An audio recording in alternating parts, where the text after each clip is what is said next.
Aujourd'hui, on va parler d'une technique de composition notamment utilisée en photo de paysage, et cette technique, c'est le sens de l'échelle. Allez, en avant, gang.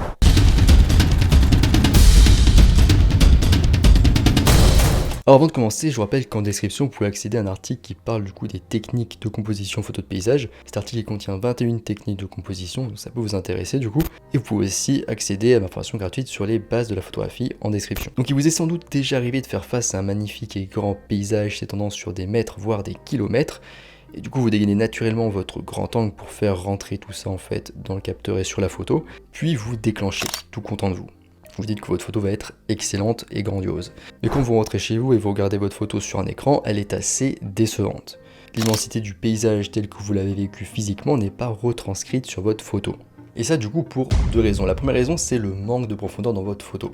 Et dans la vidéo que j'ai faite la semaine dernière sur des techniques de composition photo de paysage, je vous ai parlé de pas mal de techniques pour avoir plus de profondeur dans votre photo. Je vous conseille d'aller voir cette vidéo ou l'article aussi que je vous laisse en description. Et comme technique pour ajouter de la profondeur à vos photos de paysage, on a par exemple le framing, le fait de mettre un premier plan, les lignes directrices, les points de fuite et les couches. Et la deuxième raison pour laquelle votre photo n'est pas aussi impactante que vous le souhaiterez, c'est dont on va parler dans cette vidéo du coup, c'est le fait qu'en fait il y a un manque de sens de l'échelle dans votre photo.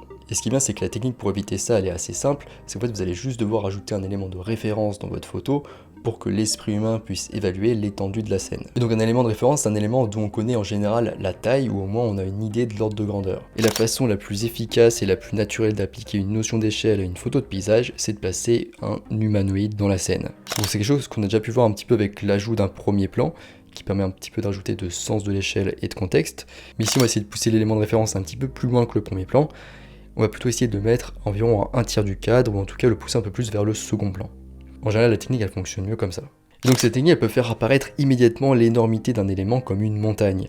Et la raison pour laquelle une personne peut servir d'élément de référence et servir d'échelle, c'est que nous savons que la plupart des gens mesurent entre 1m50 et 1m80 environ. Et d'ailleurs, vous n'êtes pas obligé de vous limiter seulement à la présence d'un humanoïde dans votre cadre. Tant que la taille de l'objet que vous souhaitez utiliser comme échelle peut être estimée par l'observateur, et bien cela fonctionnera. Donc ça peut être très bien un bateau, un train, une voiture ou un phare ou encore d'autres choses. Voilà, on est à la fin de cette vidéo sur comment ajouter un sens de l'échelle à vos photos de paysage. J'espère que ça vous a plu. Si c'est le cas, n'hésitez pas à liker, à vous abonner, voire à commenter si vous êtes d'humeur.